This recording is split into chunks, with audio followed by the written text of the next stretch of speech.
अतुल एक गरीब कुम्हार था। अपनी बहन की शादी करवाने के लिए उसने कई लोगों से पैसे उधार लिए थे। एक दिन अरे ओ अतुल, कितने महीने हो गए हैं तुमने हमसे पैसे उधार लिए हैं, लेकिन आज तक 1 रुपए भी नहीं लौटाया है तुमने। क्यों भाई, क्या विचार है तुम्हारा? फूलचंद सेठ, आप घर पर क्यों आ गए? मैंने आपको परसों ही तो कहा था कि मैं आपके सारे पैसे जल्दी से जल्दी लौटा दूंगा। मुझे थोड़ी मोहलत तो दीजिए।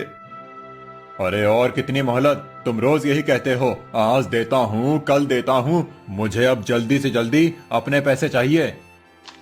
तभी वहाँ बनिया आता है। अच्छा हुआ अतुल, तुम यहीं मिल गए। अरे बहन की शादी में इतना सारा सामान लेकर गए थे, उसका पैसा कौन देगा? बनिया जी, मैं आपके भी पैसे जल्दी ही लौटा दूंगा, बस मुझे थोड़ी मोहलत दीजिए। अरे ये तो बस मोहलत मांगता रहता है, पैसा देने का नाम नहीं लेता। अतुल, कह देता हूँ 2 दिन के अंदर अगर मेरे पैसे नहीं मिले तो देखना मुझसे बुरा कोई नहीं होगा। बनिया और फूलचंद अतुल को धमकी देकर चले जाते हैं घर में। बेटा, अब क्या करोगे? कैसे चुकाओगे इन लोगों के पैसे? समझ नहीं आ रहा माँ, मैं क्या करूँ? कुछ और लोगों से पैसे मांग कर देखता हूँ, अगर कुछ इंतजाम हो जाए तो। अरे, एक गड्ढा भरने के लिए दूसरा गड्ढा खोदते रहोगे तो ये बढ़ता ही रहेगा। जानता हूँ माँ, लेकिन करूँ तो क्या करूँ? कोई काम नहीं मिल रहा है। अगर मिलता है तो उसके ज्यादा पैसे नहीं मिलते। इतना ज्यादा कर्ज है कि सालों काम करूँ तब भी नहीं चुका पाऊंगा। तो अब क्या करेगा बेटा? देखता हूँ माँ। अतुल पैसे जुटाने की कोशिश करता है, लेकिन पैसों का इंतजाम नहीं हो पाता। 2 दिनों के बाद फिर से बनिया और फूलचंद फिर से अतुल के घर आकर तमाशा करते हैं। पूरा गांव जमा हो जाता है। उस दिन के बाद से अतुल का घर से निकलना भी मुश्किल हो जाता है। कुछ दिनों के बाद अतुल अपने दोस्त से मदद मांगने के लिए रात को घर से निकलता है। वो दूसरे गांव अपने दोस्त के घर पहुंचता है। रमेश, मुझे पैसों की बहुत जरूरत है। दीदी की शादी के लिए जो कर्जा लिया था वो चुका नहीं पा रहा हूँ। कर्जदार रोज आकर घर के बाहर तमाशा करते हैं। घर से बाहर निकलना दुश्वार हो गया है। तुम मेरी थोड़ी सी मदद कर दो। अरे कुछ दिन पहले आते तो मैं तुम्हारी मदद जरूर करता, लेकिन मैंने अभी एक जमीन खरीद ली है, उसी में सारे पैसे डाल दिए हैं। ऐसा मत कहो दोस्त, मैं बहुत आस लेकर आया हूँ तुम्हारे पास। दिन में घर से बाहर निकल नहीं सकता, इसीलिए रात में आया हूँ। अब अगर तुम भी मना कर दोगे तो मैं किससे मदद मांगूंगा? रमेश अतुल की मदद नहीं कर पाता है और अतुल मायूस होकर उसके घर से चला जाता है। अतुल अपने गांव वापस आते हुए अपने आप से बातें कर रहा था। अब मैं क्या करूं? पैसों का तो कहीं से इंतजाम नहीं हो रहा है। अब घर जाकर सबको क्या मुंह दिखाऊंगा? अगर कर्ज नहीं लौटाया तो फूलचंद और बनिया मेरा जीना हराम कर देंगे। क्या करूं? कहां जाऊं? एक काम करता हूं, मैं घर जाऊंगा ही नहीं। हाँ, मैं ऐसी जंगल में रहूंगा। उस दिन से अतुल जंगल में ही रहने लगता है। एक दिन अतुल को एक चीख सुनाई देती है। अतुल जाकर देखता है तो वहाँ एक साधु बाबा दर्द से कर्रा रहे थे। अतुल देखता है कि उन्हें एक सांप ने काटा था। रुकिए बाबा, मैं अभी करता हूँ। फिर अतुल एक कपड़ा साधु बाबा के घाव पर बांध देता है। फिर जंगल में जड़ी बूटी ढूंढकर उसका लेप उस घाव पर लगा देता है। सांप के जहर का असर कम हो जाता है और साधु बाबा ठीक हो जाते हैं। फिर क्या हुआ बेटा, बहुत पीड़ा में नजर आ रहे हो? क्या कहूँ बाबा, बहुत परेशान हूँ। मैं एक गरीब कुम्हार हूँ। बड़ी बहन की शादी के लिए लोगों से कर्जा लिया था। अब वो कर्जा लौटा नहीं पा रहा हूँ तो कर्जदार रोज रोज घर पर आकर पैसों की मांग करते हैं। अपने एक दोस्त से मदद मांगने गया था, लेकिन उससे भी कुछ नहीं हुआ। इसीलिए अब यहाँ जंगल में रह रहा हूँ। घर वापस जाने की हिम्मत ही नहीं हो रही है। मेरी तो किस्मत ही खराब है। तो ये बात है। किस्मत कब बदल जाए ये कोई नहीं बता सकता पुत्र। तुम्हारे मुखमंडल को देखकर लग रहा है कि जल्दी ही तुम्हारी सभी समस्याओं से तुम्हें मुक्ति मिलेगी। क्या पता, मैंने तो अब उम्मीद छोड़ दी है। ऐसा मत कहो पुत्र, मेरी बात पर विश्वास करो। साधु बाबा ध्यान में बैठ जाते हैं। अतुल वहीं एक गुफा में बैठ जाता है। रात को उसे बाहर किसी के कुछ बात करने की आवाज आती है। अतुल छुपकर उनकी बातें सुन लेता है। वो लोग चले जाते हैं। फिर नहीं, ऐसा नहीं हो सकता। मुझे कुछ भी करके बाहर जाना होगा। इस बात की जानकारी मुझे महाराज को देनी चाहिए। लेकिन अगर मैं बाहर जाऊंगा तो कर्जदार मुझे पकड़ लेंगे। क्या करूं? लेकिन अगर मैं नहीं गया तो महाराज को इस बात का कभी पता नहीं चलेगा। कुछ सोचकर अतुल गुफा के बाहर निकलता है। अगले सुबह वो महाराज से भेंट करने छुपते छुपते हुआ जाने लगता है। तभी फूलचंद और बनिया उसे पकड़ लेते हैं। कितने दिनों तक छुपा बैठा था, अच्छा हुआ मिल गया। बनिया चलो, अब इसे नहीं छोड़ेंगे। आज ये मिला है, अगर आज भाग गया तो वापस नहीं मिलेगा। रुकिए रुकिए, अभी मुझे महाराज से भेंट करना बहुत जरूरी है। मैं अगर महाराज से नहीं मिला तो अनर्थ हो जाएगा। अरे तू क्या हमें महाराज के पास लेकर जाएगा? महाराज के पास तुम्हारी शिकायत तो हम करेंगे। अब महाराज ही हमारा न्याय करेंगे। चलिए फूलचंद सेठ। दोनों अतुल को महाराज की राजसभा में लेकर जाते हैं। महाराज की जय हो। महाराज, हमारा न्याय कीजिए महाराज। क्या हुआ? क्या समस्या है आपकी फूलचंद जी? महाराज, इस अतुल ने महीनों पहले अपनी बहन की शादी के लिए मुझसे कर्जा मांगा था, लेकिन इतने महीनों के बाद भी इसने एक फूटी कौड़ी नहीं लौटाई है। ऊपर से इतने दिनों से ये कहीं भाग गया था, आज पकड़ में आया है। हाँ महाराज, ये अपनी बहन की शादी के लिए सारा सामान मेरी दुकान से उधार ले गया था, लेकिन मजाल है कि पैसे लौटाए। अब आप ही न्याय कीजिए महाराज। अतुल, क्या ये दोनों जो बोल रहे हैं वो सत्य है? जी महाराज, ये सच बोल रहे हैं। मैंने इनसे कर्जा लिया है, लेकिन क्या करूं, मैं गरीब कुम्हार हूं। पहले की तरह अब काम नहीं मिलता, इस वजह से पैसे भी नहीं मिलते। जैसे तैसे 2 समय की रोटी जुटा पाता हूं, तो कर्जा कैसे लौटाऊंगा? इसीलिए मैं छुपा हुआ था। तुम ये मान्य करते हो कि तुमने इनके पैसे नहीं लौटाए हैं, तो अब तुम्हें दंड तो मिलना ही चाहिए। अवश्य महाराज, आप मुझे अवश्य दंड दीजिए, लेकिन सबसे पहले मुझे आपसे एक बहुत जरूरी बात करनी है। ये बात अभी करना बहुत जरूरी है, नहीं तो बहुत देर हो जाएगी। कृपया कर महाराज, मेरे साथ एकांत में चलिए। मैं ये बात सबके सामने नहीं कर सकता। ठीक है, चलो, परंतु यदि तुम्हारी बात महत्वपूर्ण नहीं हुई तो तुम्हारा दंड बढ़ जाएगा। महाराज अतुल को अपने कक्ष में ले जाते हैं। तब महाराज, मैं कर्जदारों से बचने के लिए जंगल में एक गुफा में रह रहा था। उस रात मैंने गुफा के बाहर 2 लोगों को बात करते हुए सुना। वो कह रहे थे कि तुम्हें पता है ना क्या करना है? ये कार्य हो जाना चाहिए। यदि शीघ्र ये कार्य नहीं हुआ तो तुम इस राजमहल से बाहर जाओगे, समझ गए?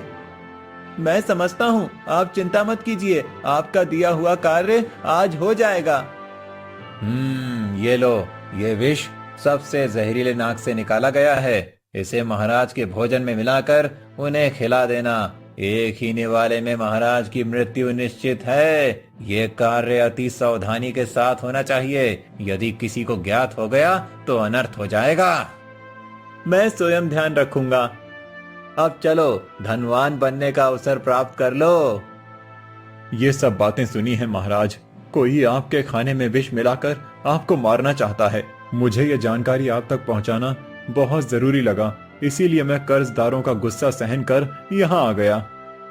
परंतु मैं कैसे मान लूं कि तुम जो कह रहे हो वो सत्य है? महाराज, मुझे असत्य बोलकर क्या फायदा होगा? मेरा विश्वास कीजिए, मैं बिल्कुल सही बोल रहा हूँ। ठीक है, मैं अभी प्रधान जी को बुलाकर इस विषय में जानकारी प्राप्त करने को कहता हूँ। महाराज, आप जो भी करेंगे उचित ही होगा, लेकिन मुझे लगता है कि शायद वो लोग आपके राजमहल या आपके आसपास के ही हों। हाँ, ये भी हो सकता है। तुमने उस दिन देखा था कि वो व्यक्ति कौन थे? तुम्हें कुछ याद भी है? उनके कपड़े कैसे थे या उनकी कोई विशेष बात? नहीं महाराज, रात का समय था और बहुत अंधेरा था। मैं गुफा के अंदर छुपकर उनकी बातें सुन रहा था। तो अब कैसे पता चलेगा कि वो लोग कौन थे?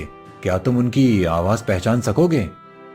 जी महाराज, जरूर, मुझे उनकी आवाज याद है।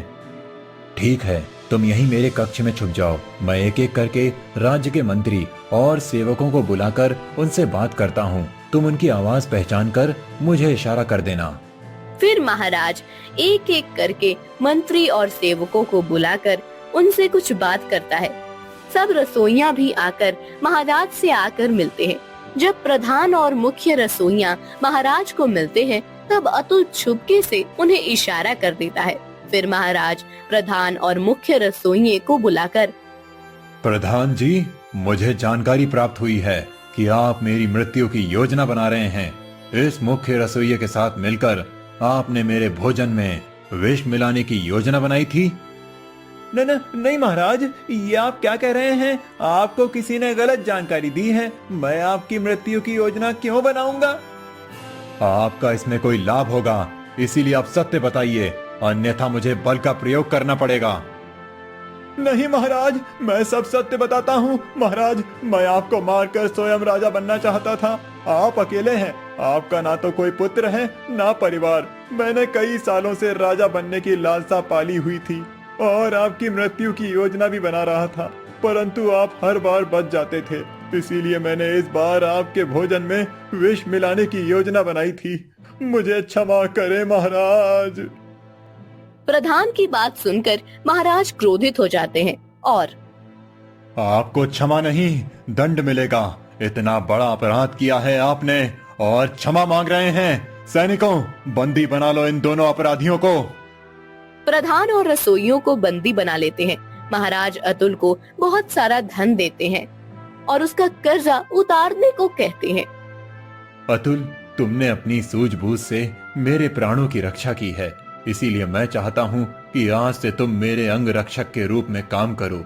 तुम सदा मेरे साथ रहोगे तो मेरे प्राणों को कोई संकट नहीं होगा। ये तो मेरा सौभाग्य है महाराज। अतुल महाराज का अंग रक्षक बना जाता है। महाराज के दिए हुए धन से वो अपना सारा कर्जा उतार देता है। साधु बाबा की सच हो जाती है। अतुल की किस्मत रंग दिखाती है और उसका जीवन बदल जाता है।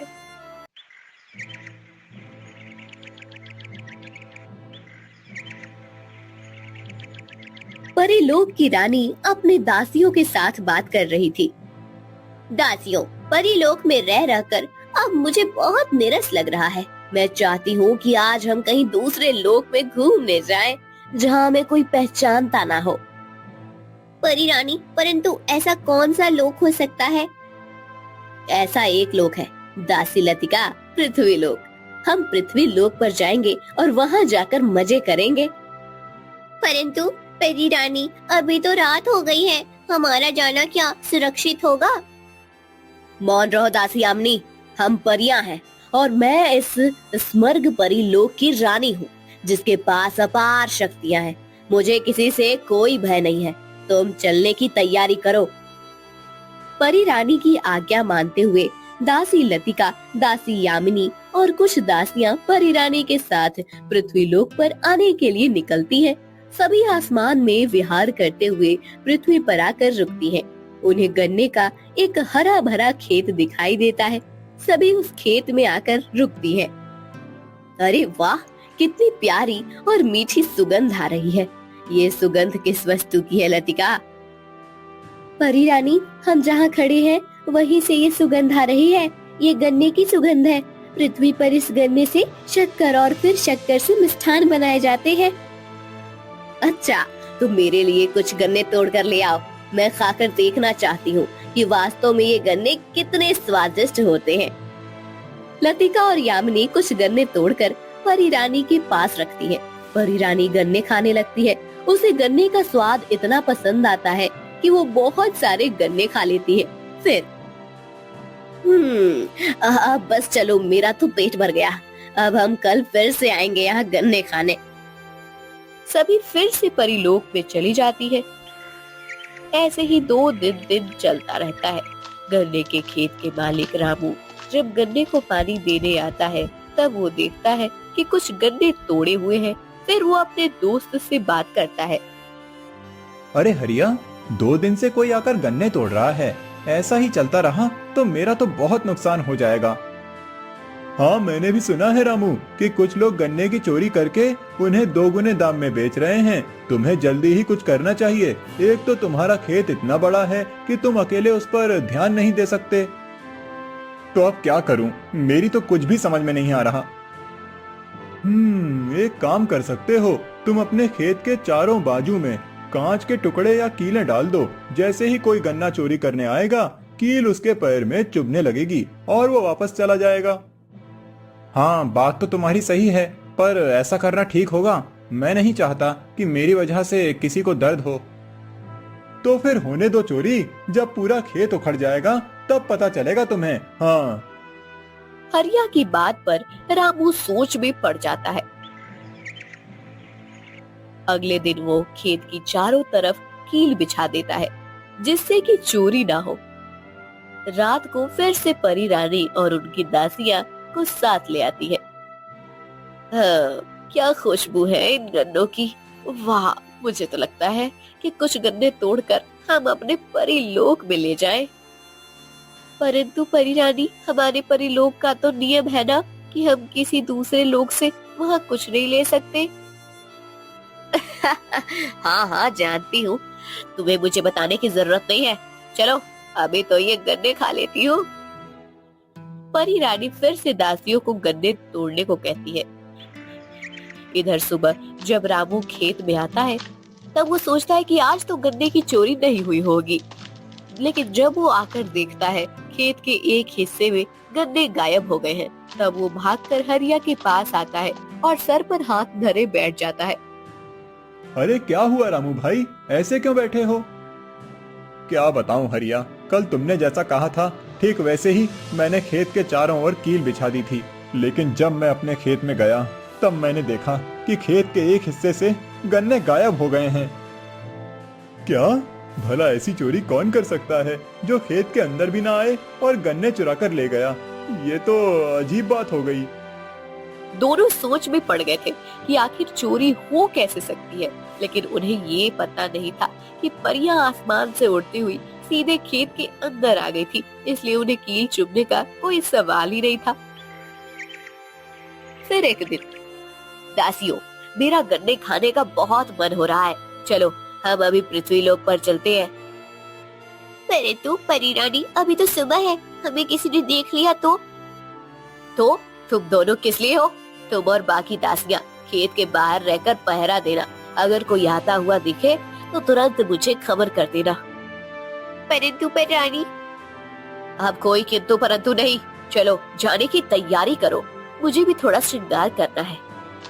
दासी यामिनी और दासी लतिका परी रानी के कक्ष से बाहर आती है। लतिका, मुझे परी रानी का व्यवहार बिल्कुल भी अच्छा नहीं लगता।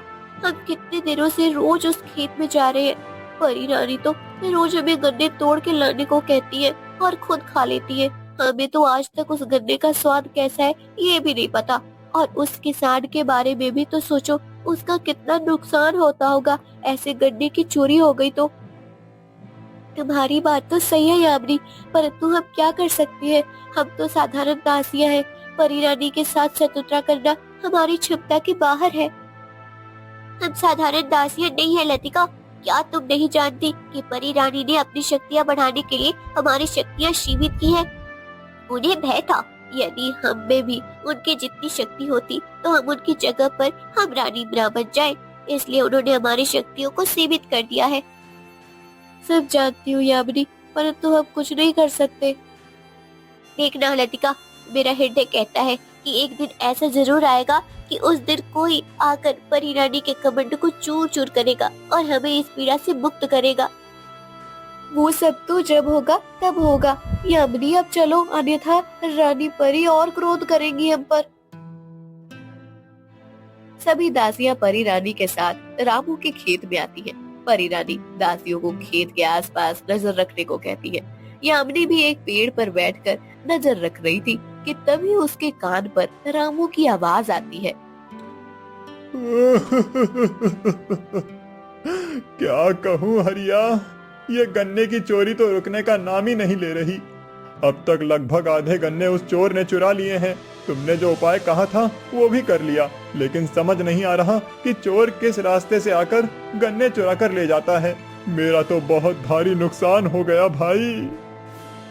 हाँ भाई रामू, मैं समझ सकता हूँ कि तुम्हें कितना दुख हो रहा होगा। दुख गन्ने की चोरी का नहीं है हरिया।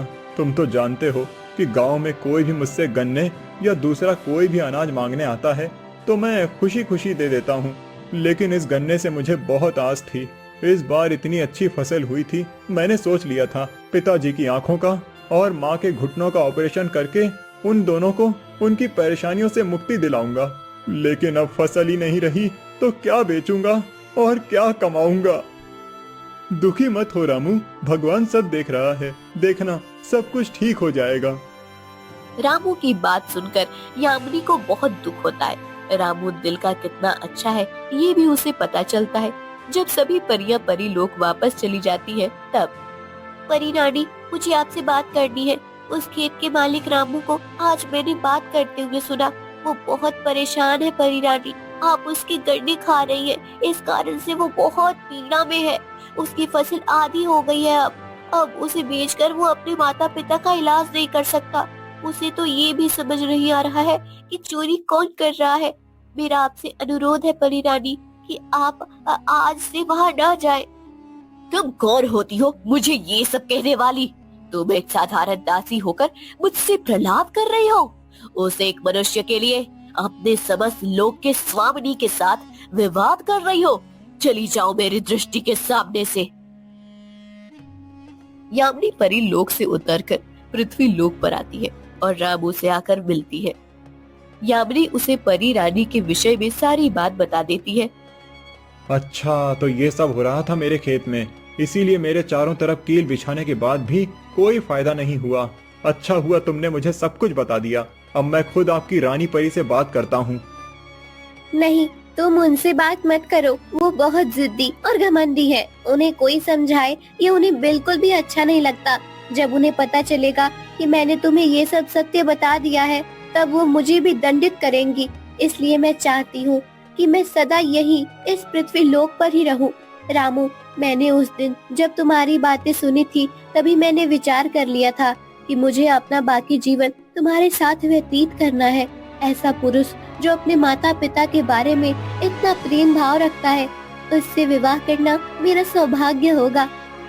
तुम और मुझसे शादी करोगी? तुम कितनी सुंदर परी हो और मैं किसान हूँ।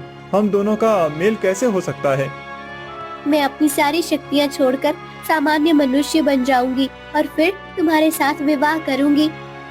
दोनों अभी बातें कर ही रहे थे कि तभी वहाँ परी रानी बाकी दासियों के साथ प्रकट हो जाती है। अच्छा, तो तुम यहाँ हो और ये क्या विवाह? विवाह की रट लगा रखी है तुमने। एक परी किसी से भी विवाह नहीं कर सकती। मैं तुम्हें विवाह करने की अनुमति नहीं देती। चलो चलो यहाँ से। परी रानी यामिनी को अपने हाथ से खींचते हुए ले जाती है। यामिनी के व्यवहार को देखकर परी रानी इतनी क्रोधित हो जाती है कि वो रामू के गांव को श्राप देती है कि उनके गांव के सारे खेत सूख जाएं और धरती बंजर हो जाए। इधर परी रानी के श्राप से एकाएक सारी जमीन बंजर हो जाती है। फल और फूल तक मुरझा जाते हैं। ये सब देखकर रामू समझ जाता है कि ये जरूर परी रानी ने क्रोध में आकर किया है। रामू जा रहा होता है कि तभी उसे एक तपस्वी मिलते हैं। फिर प्रणाम बाबा। कल्याण हो पुत्र। पुत्र, तुम्हारे पूरे गांव की जमीन बंजर कैसे हो गई? रामू तपस्वी को परी रानी की सारी करतूत बता देता है। फिर बाबा, मैं उस परी रानी को सबक सिखाना चाहता हूँ। उसने मेरे गांव वालों को बेवजह परेशानी में डाला है और वो परी लोक में दासी परियों के साथ भी गलत व्यवहार करती है। अब समय आ गया है कि उनके घमंड को चूर किया जाए। बाबा, आप मुझे कोई ऐसी शक्ति दीजिए जिससे मैं परी लोक में जाकर वापस आ सकूं। अवश्य पुत्र, मैं तुम्हें ऐसी शक्ति प्रदान कर सकता हूँ, परंतु मेरे इस वरदान का प्रभाव केवल 3 दिनों तक रहेगा।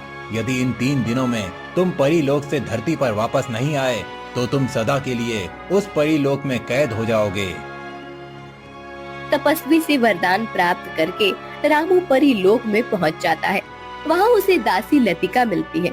जो उसे बताती है कि यामिनी को परी रानी ने बंदी बनाकर कारागार में रखा है। फिर वो छुपते छुपते रामू को यामिनी के पास लेकर जाती है। तुम यहाँ कैसे आ गए? पृथ्वी का कोई मनुष्य परीलोक में नहीं आ सकता। रामू यामिनी को तपस्वी जी के वरदान के बारे में बताता है। तुम चिंता मत करो यामिनी, अब मैं उस परी रानी को सबक सिखाकर ही धरती पर लौटूंगा, और वो भी तुम्हारे साथ। परंतु ये इतना सरल नहीं है। हाँ, परी रानी ने हम सब दासियों की शक्तियाँ सीमित करके अपनी शक्ति बढ़ाई है। हम दोनों जैसे और कई परियां इस परी लोक में रहती हैं, जो परी रानी के अन्याय से पीड़ित हैं, परंतु उसकी शक्ति के आगे हमारी शक्ति काम नहीं करती। परी रानी ने सबकी शक्तियाँ एक अंगूठी में कैद करके रखी है और उस अंगूठी को एक जादुई बक्से में रखा है। सुना है कि वो बक्सा पल पल में अपनी जगह बदलता है, कोई उस बक्से को छू ना पाए। इस कारण से परी रानी ने ऐसी योजना बनाई है। अच्छा, तो मुझे उस बक्से तक पहुंचना होगा और उस बक्से से अंगूठी निकालकर उसे नष्ट करना होगा। हाँ, जैसे ही वो अंगूठी नष्ट हो जाएगी, हम सबकी शक्तियाँ हमें वापस मिल जाएंगी और परी रानी की शक्तियाँ सीमित हो जाएंगी। लेकिन क्या तुम ये कर पाओगे? उस बक्से को प्राप्त करना बहुत ही कठिन है। मैं उसे प्राप्त कर पाऊंगा या नहीं, ये तो मैं नहीं जानता, लेकिन मैं प्रयास तो अवश्य कर सकता हूँ। परी यामिनी अगर मेरे लिए अपनी सारी शक्तियाँ छोड़कर एक सामान्य मनुष्य बनने के लिए तैयार हो सकती है, तो मैं उनके लिए और आप सभी परियों की आजादी के लिए एक बार प्रयत्न जरूर कर सकता हूँ। परंतु तुम्हें बहुत सजग होकर ये काम करना होगा। परी रानी को जरा भी जानकारी प्राप्त हुई कि तुम यहाँ आए हो, तो वो तुम्हें यहाँ कैद करके रखेंगी। रामू भैया, वो जादुई बक्सा एक तहखाने में रखा है, जहाँ तक जाने का मार्ग हमें किसी को नहीं पता। वो तुम्हें खुद ढूंढना होगा। हाँ, मैं निकलता हूँ। तपस्वी जी ने मुझे वरदान केवल 3 दिनों के लिए दिया है। इतने समय में मुझे सबको मुक्त करना है। रामू यामिनी को तसल्ली देकर तहखाने का मार्ग ढूंढने निकल पड़ता है। सबसे छुपते छुपाते बहुत दूर तक चलने के बाद वो थककर एक पेड़ के नीचे बैठ जाता है। उसे समझ नहीं आ रहा था कि आखिर तहखाना कहाँ हो सकता है। उसे भूख भी लगी होती है। वो देखता है कि पेड़ पर कुछ फल लगे हुए हैं। वो जैसे ही पेड़ पर चढ़ने के लिए पैर रखता है तो जमीन के नीचे तहखाने का दरवाजा खुल जाता है और रामू खुश होकर तहखाने के अंदर चला जाता है। अच्छा, तो ये है वो तहखाना। यहाँ तो बहुत सारा खजाना रखा हुआ है। यहाँ तो कितने सारे बक्से भी रखे हुए हैं। अब इन सब में वो बक्सा कहाँ ढूंढूं? हाँ, सभी बक्सों को एक बार ध्यान से देखता हूँ। लतिका ने कहा था कि वो बक्सा हर बार अपनी जगह बदल लेता है। इन बक्सों में से जो भी बक्सा अपनी जगह बदलेगा वही जादुई बक्सा होगा। ये सोचकर रामू ध्यान से सभी बक्सों की देखने लगता है। तभी एक चमकने वाला बक्सा अपनी जगह बदल देता है। अच्छा, तो ये है वो जादुई बक्सा। कितना चमक रहा है। अभी इसे पकड़कर खोलता हूँ। रामू बक्से को पकड़ने लगता है, लेकिन जैसे ही रामू बक्से को हाथ लगाता, बक्सा उसके हाथ से छूटकर अपनी जगह बदल देता। बहुत देर तक ऐसा ही होने के बाद नहीं, इस बक्से को ऐसे पकड़ना आसान नहीं, कोई तरकीब लगानी पड़ेगी। फिर रामू वहीं पड़ा हुआ एक बड़ा पत्थर उठाता है और एक रस्सी से उस पत्थर को बांध देता है। फिर रामू उस रस्सी को हवा में गोल गोल घुमाने लगता है। गोल गोल घूमने की वजह से पत्थर उस बक्से को लगता है और बक्सा टूटकर जमीन पर गिर जाता है। चलो, ये तो खुल गया। अब अंगूठी निकाल लेता हूँ। चलो, ये तो खुल गया। अब अंगूठी निकाल लेता हूँ। रामू उस बक्से से अंगूठी निकालकर उसे पत्थर से तोड़ देता है। उसके ऐसा करते ही परी रानी की शक्तियाँ कम होने लगती है और यामिनी कारागार से मुक्त हो जाती है। सभी दासियों को अपनी सारी शक्तियाँ वापस मिलती है। लगता है रामू अपने कार्य में सफल हो गया है। अब उस परी रानी की शक्तियाँ कम हो जाएंगी।